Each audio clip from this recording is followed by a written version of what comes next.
Not all bread is created equal. And if you like yours soft, fluffy, moist, and delicious, then Hero Bread and Buns should be your first choice. But Hero Bread isn't just about taste and texture. It's high in fiber with ultra-low net carbs with 0 grams of sugar. Order today at hero.co and use the code AH10 to get 10% off your first purchase. That's AH10 at hero.co, HERO.co for 10% off your first purchase. Hello, I'm Wendy Garrett. Thank you for listening to Wendy's Coffee House. Okay, I went to the archives to get this one because it's from 2015. Lisette Larkins. She has several books. They are very interesting.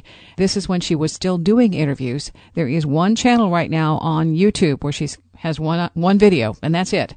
But she does have several books, and there's some other interviews you can find. So stick around. It's a fascinating hour. I did do a stint in a psychiatric hospital when my then husband encouraged me to admit myself because, come on, you're not supposed to be flying around on spacecraft with little gray men, right?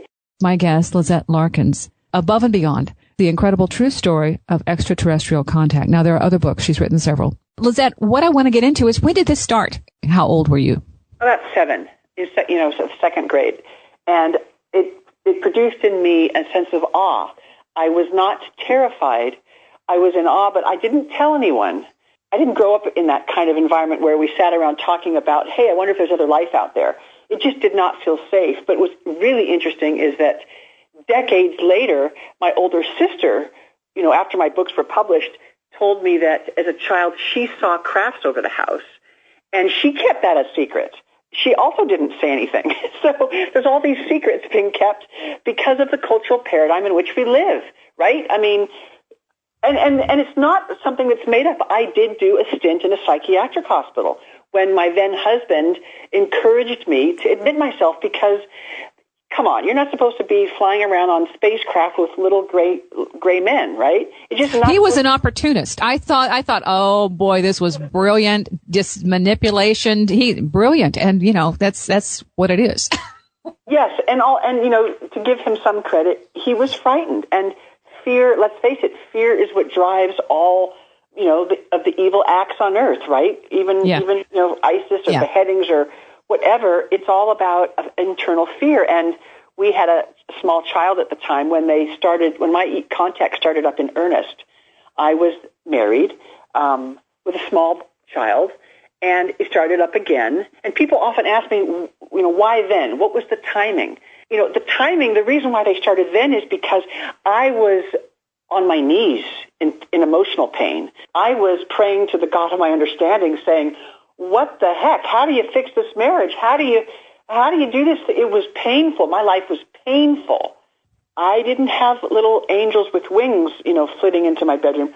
I started having face-to-face contact experiences with, in the flesh, if you can call it flesh, real beings who came to knock some sense into me. And how that happened was that I, through the experiences, became aware of my immortal self.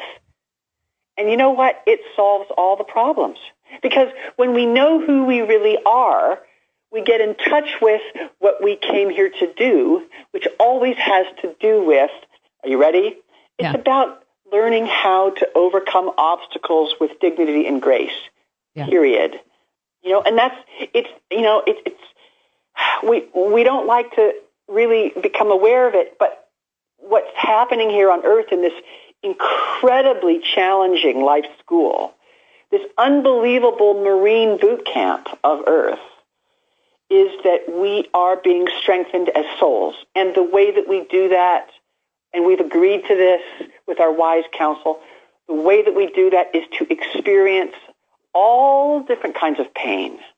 Pain is the great teacher, and we don't like to think about that, and we know that intellectually. And at the end of the pain, sometimes decades later, we say, "I am a different person because of it." But when we're in the middle of it, we deny it. We want to get out of it. This can't be right. This can't be what I signed up for. And the changes that these difficult circumstances and difficult people force us to do cause us to be, in a lot of ways, better humans, better beings as we as we really deal with that inner conflict, that inner denial of heart. That's the way it's just, you won't allow yourself to be who you are because it's too frightening, and the society isn't going to, in our view, support us. And so what's the point? Yes. And so people say, well, what did the ETs say? What were they? The whole idea was one of spiritual mentoring, which has to do with all of the things that all of the ancient spiritual, wisdom traditions point to. So this is not new material, folks. Sorry.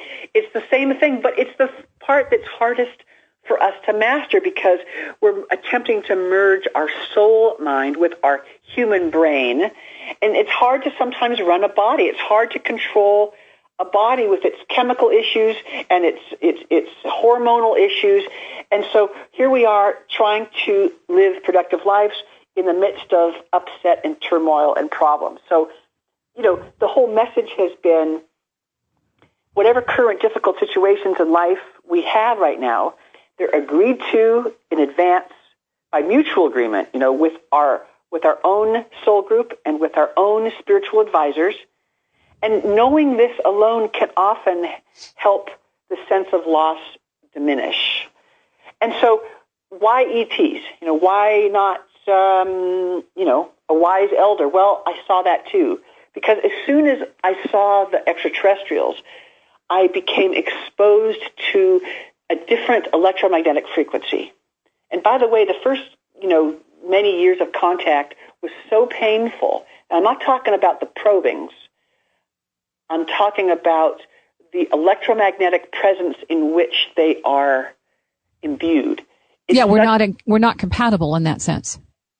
Well, ideally, our souls are, but we're in a human body, and so there's challenges, right? And so when they're in my room or when I'm in their presence, it felt like I was being electrocuted. It's like, there's this, it's like lightning in a bottle, right? The burning.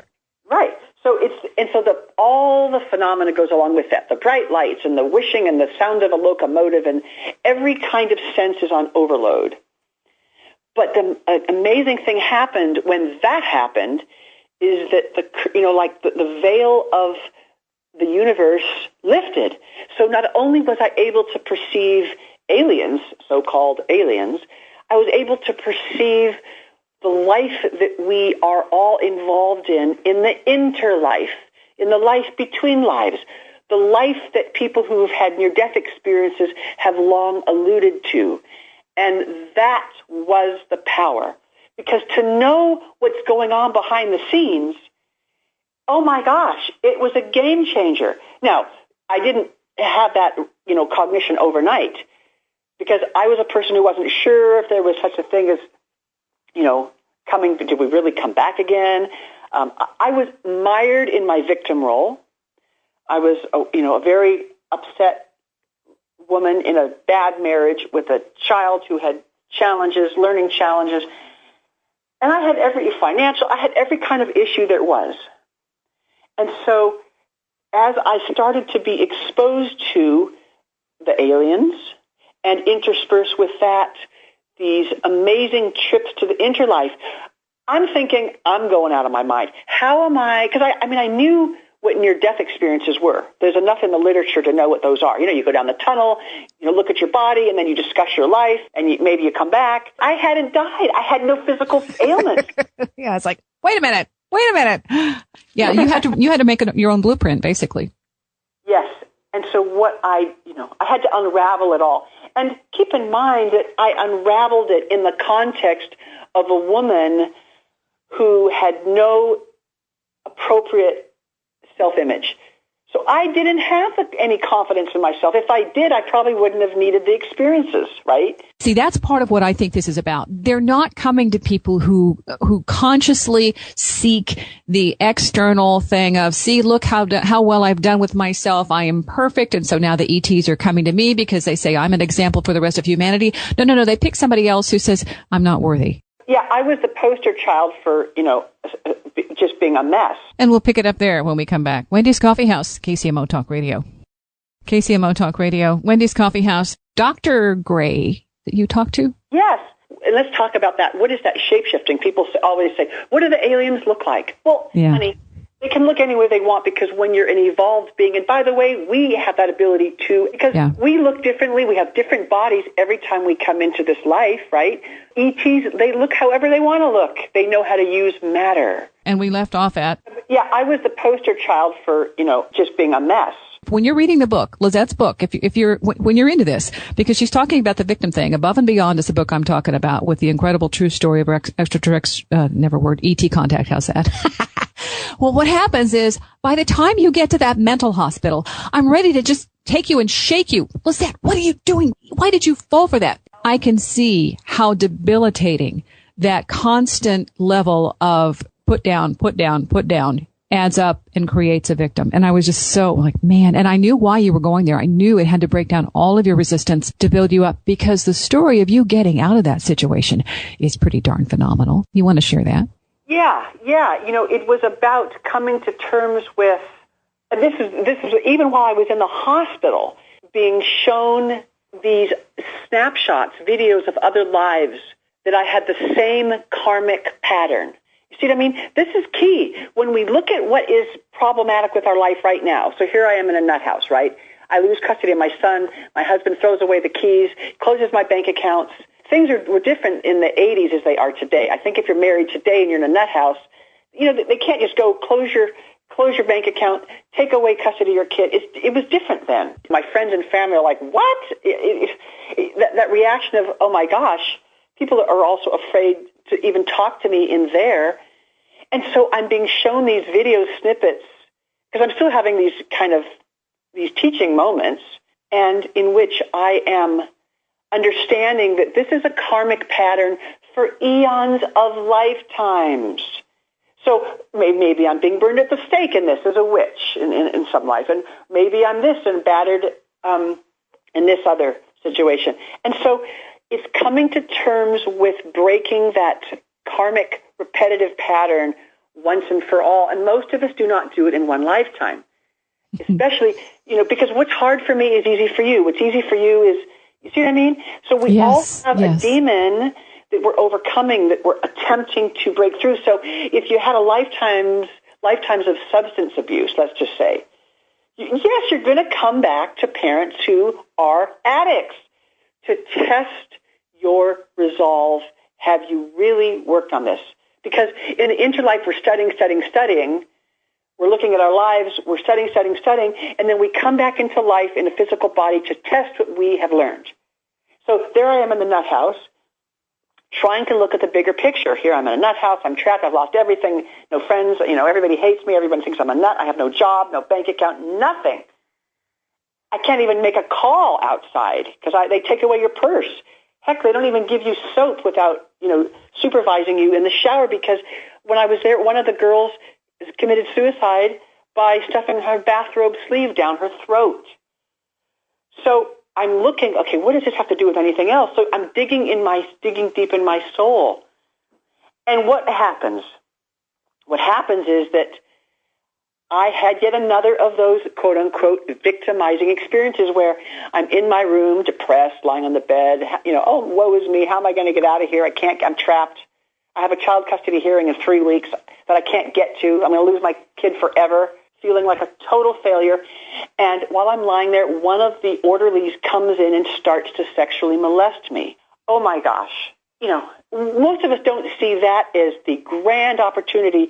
I'm not kidding. To this day, I'm convinced that guy was probably a shape-shifted ET. It allowed me to be able to go into the director and say, one of your orderlies tried to molest me, and he says, liar, liar, pants on fire. Mm-hmm. You're claiming to see aliens, so you're no reliable witness.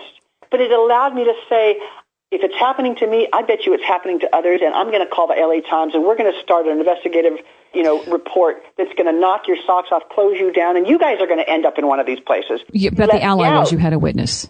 There was another person who knew of this individual. Yes, they let me out. Yeah, and the person, the other Dr. Gray that you talked to? Yes. How about that guy? Dr. Gray, yes. Dr. Gray, this is just, because, and let's talk about that. What is that shape-shifting? People always say, what do the aliens look like? Well, honey, They can look any way they want, because when you're an evolved being, and by the way, we have that ability too, because we look differently. We have different bodies every time we come into this life, right? So we're shape-shifting too. So ETs, they look however they want to look. They know how to use matter. All they have to do is give us a perception, and we are so suggestible. We are highly vulnerable in that aspect that if they say, I am a chameleon, and that's impressed upon you, there's no language.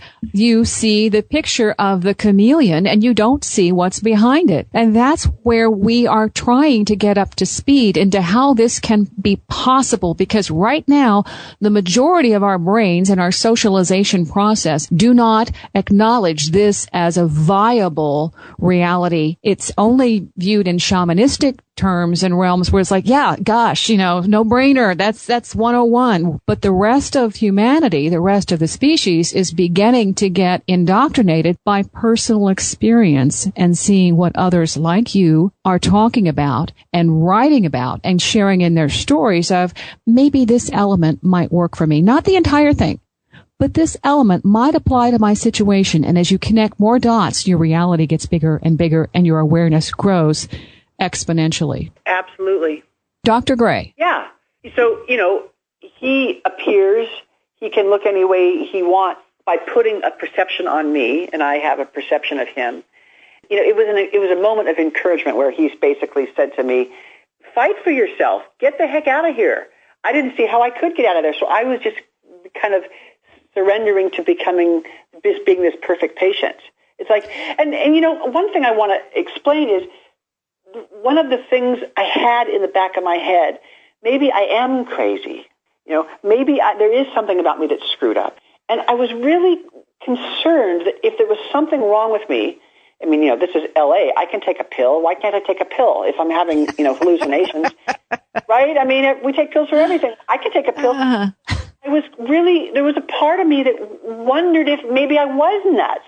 And of course, this is addressed in another book of mine, Talking to Extraterrestrials, in which as soon as I got out of the nut house, I actually did find somebody to go see from a therapeutic standpoint, and I submitted to not 6 months, 6 years of weekly individual and group therapy for 6 years, because I really did want to know.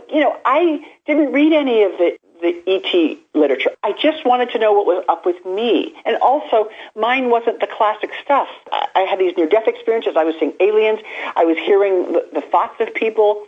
I had all of it, and I wanted to know what was happening. And let me interject here, because I've talked with Penny Kelly and I've talked with a few other people, and I've had my own Kundalini thing going on. When people have a Kundalini awakening, a Kundalini breakthrough, a shift, sometimes it can duplicate, it can create some of the things that you are talking about with the locomotive, the sounds, the vibrations, some of these things that are also experienced with an ET contact experience. These are also a dynamic shift of paradigm that it can also be associated with a Kundalini awakening. Now, the language we use makes it really complex, because a bigger thing is happening that incorporates all of this on different levels. And instead of just one path, there are multiple paths that are all converging into this greater awareness that then brings us to a new knowing that, oh my gosh, this is happening all around us. And it isn't just paranormal. It isn't just a ghost.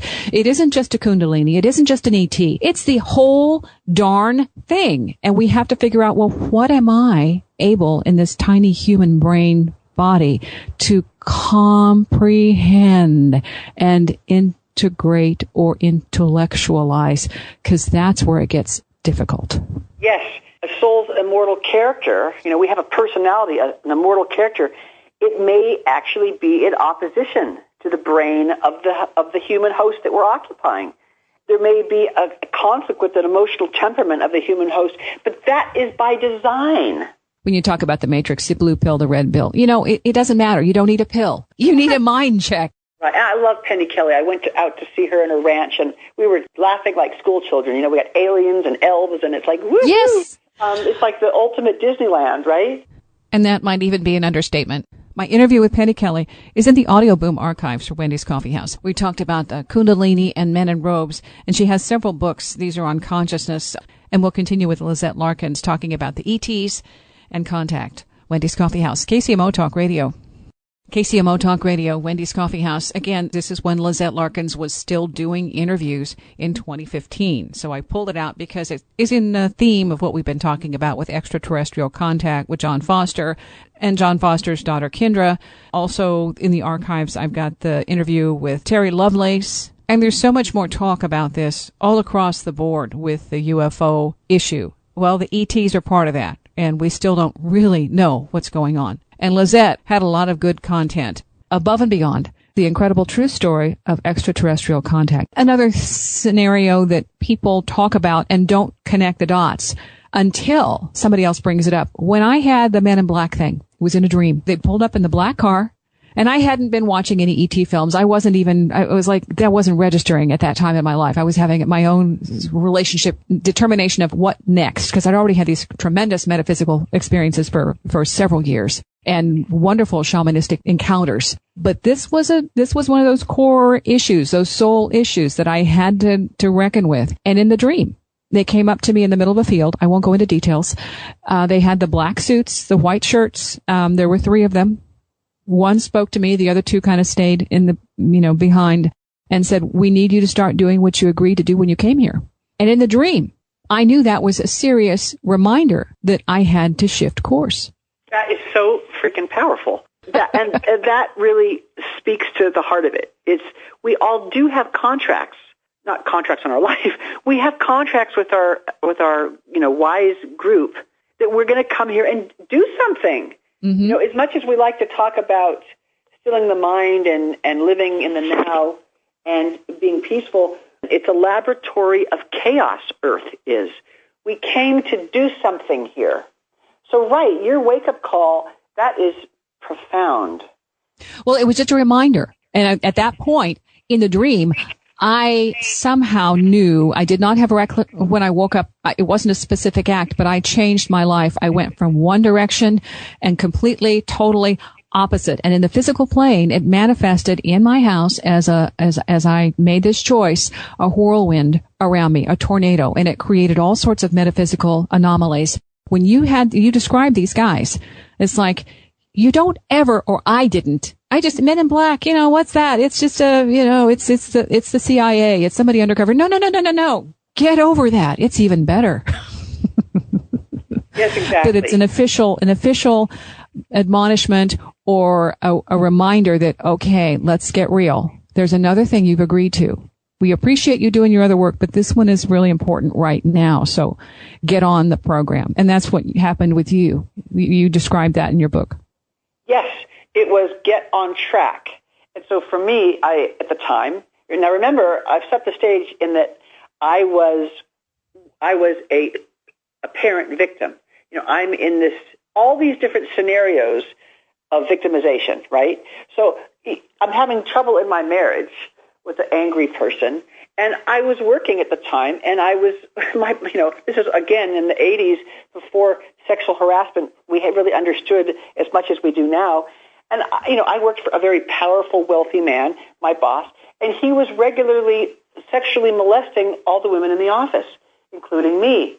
And I'm wanting to quit, but my husband didn't want me to quit. And so I had one of these same experiences that Wendy has described, which is these men came to me in an apparition, and, and I'm nudging my husband in bed saying, honey, look, and he's like, go back to bed. He can't see anything.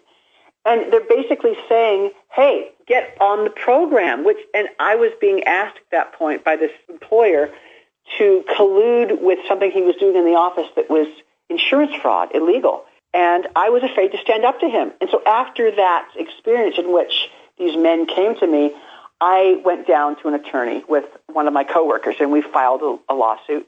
It took many years, but it ended. I was subpoenaed by the grand jury.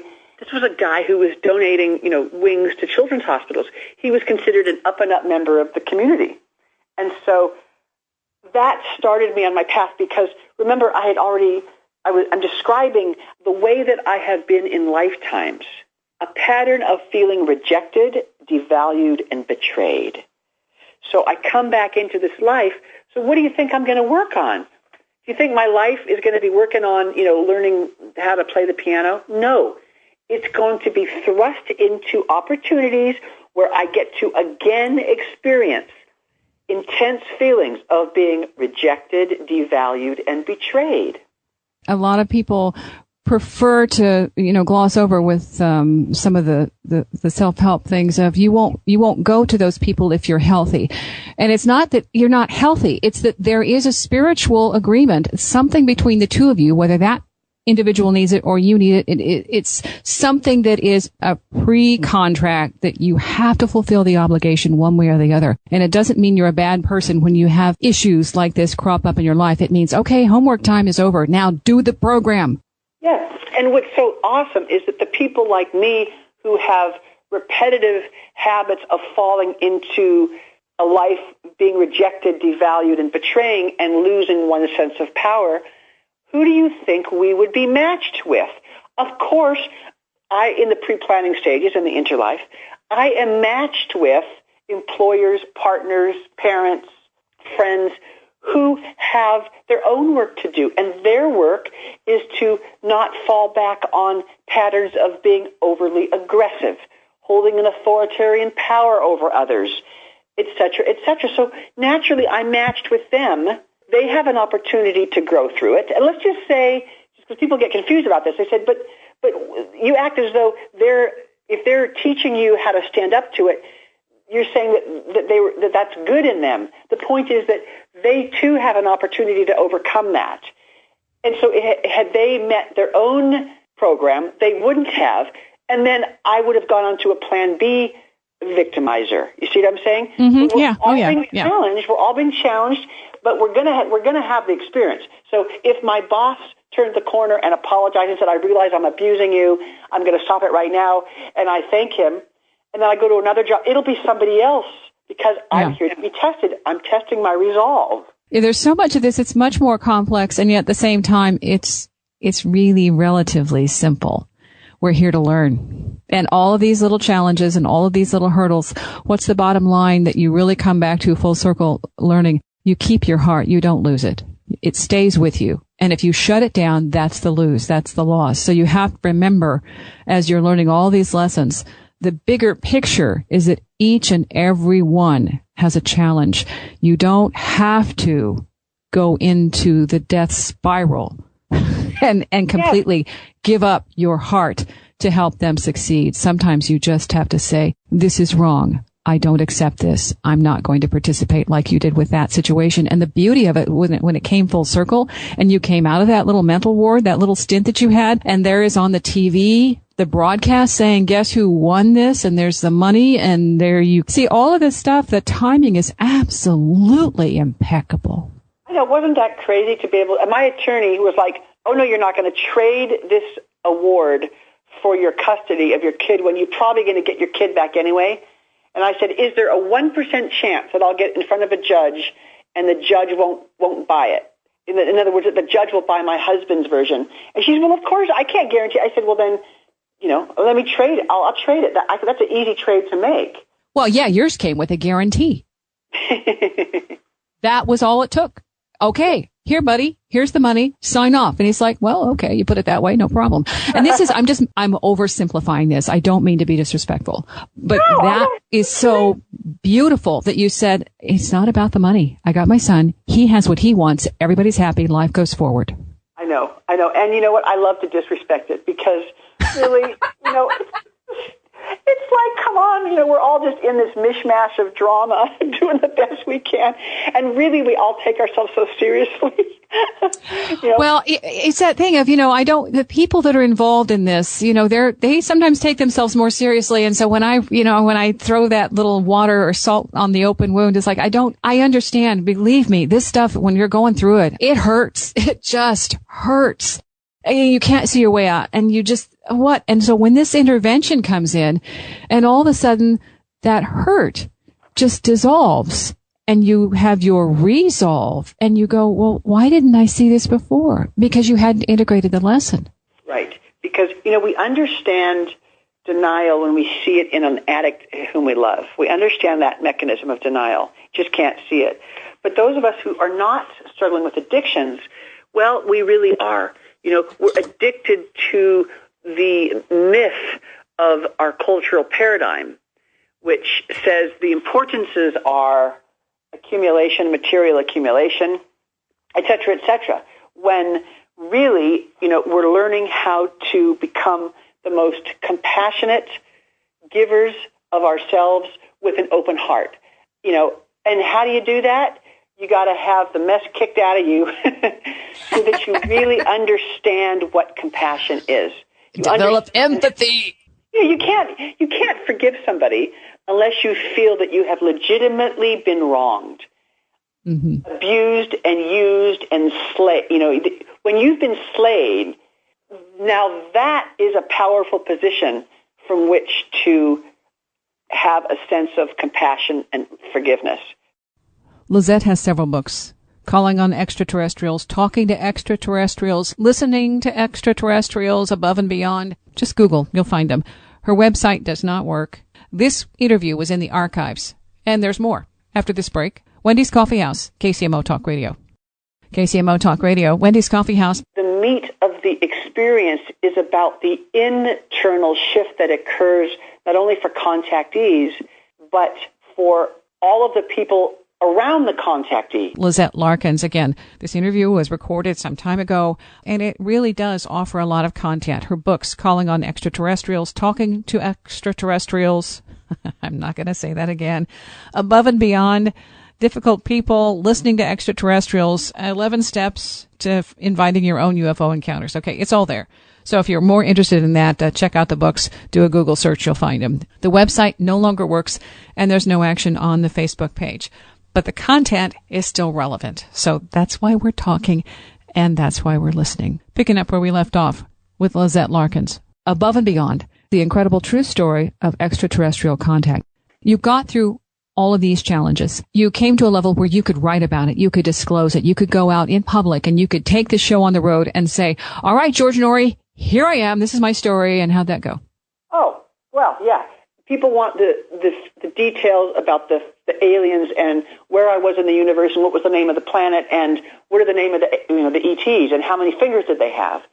And so the challenge is always attempting to explain that the meat of the experience is about the internal shift that occurs not only for contactees, but for all of the people around the contactee, right?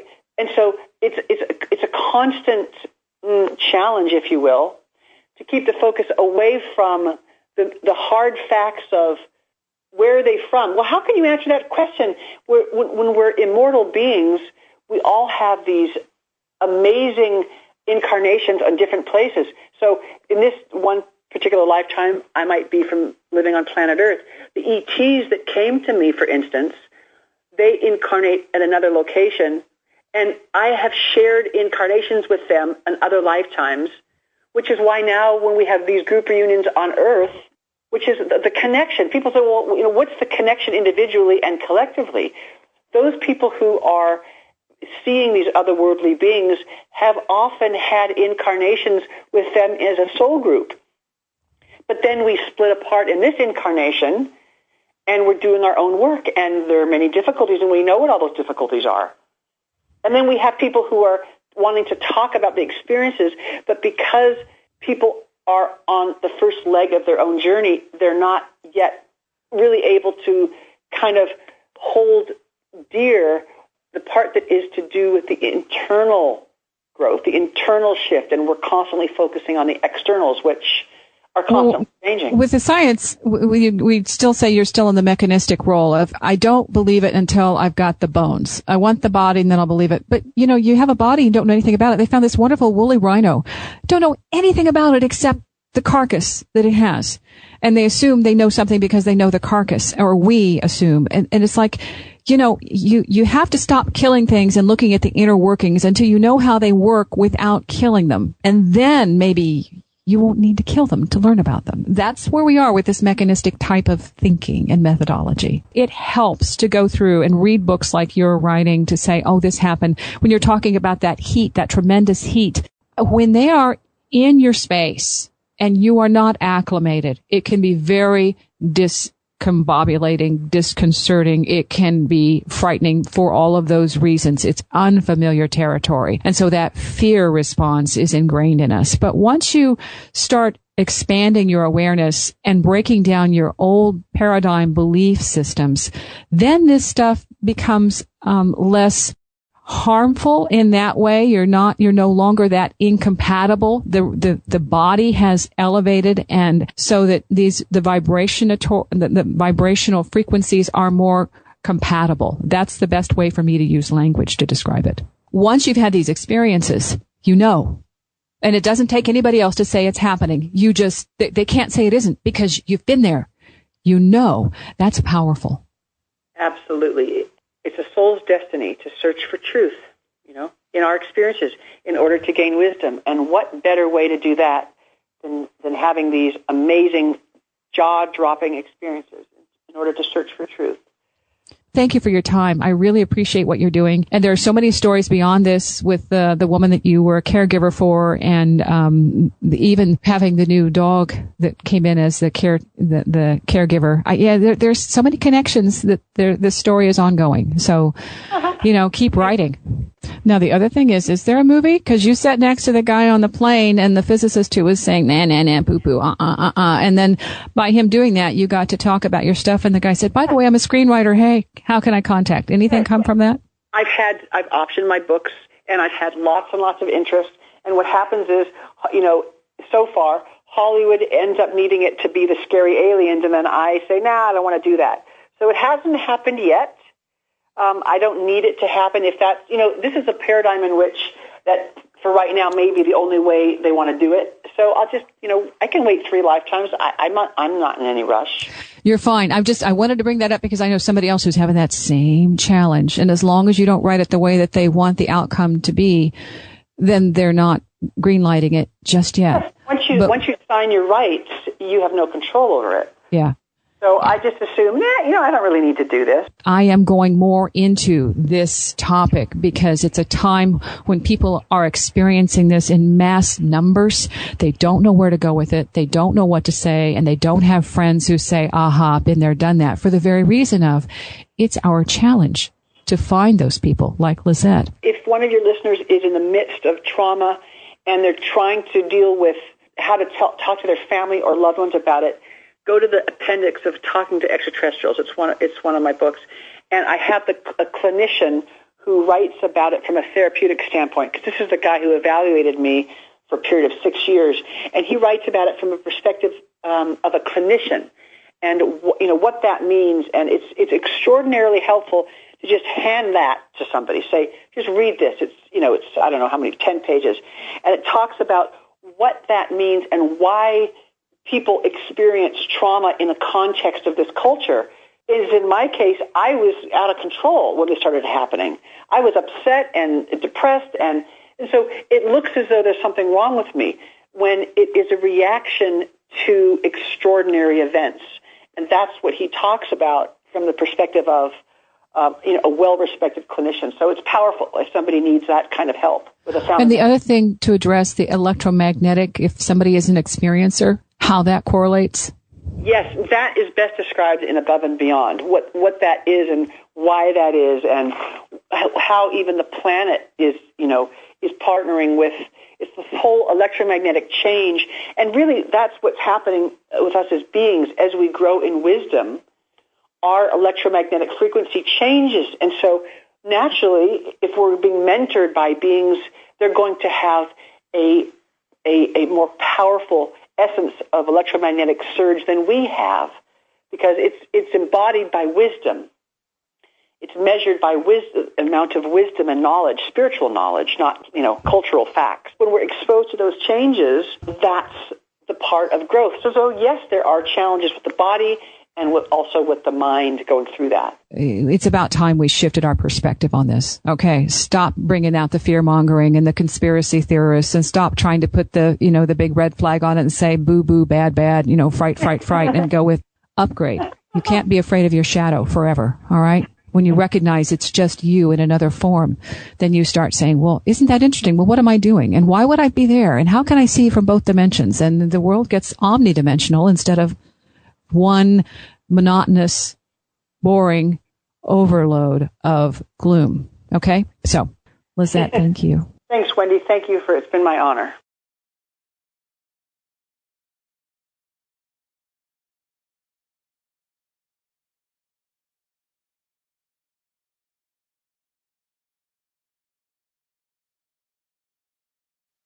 Not all bread is created equal. And if you like yours soft, fluffy, moist, and delicious, then Hero Bread and Buns should be your first choice. But Hero Bread isn't just about taste and texture.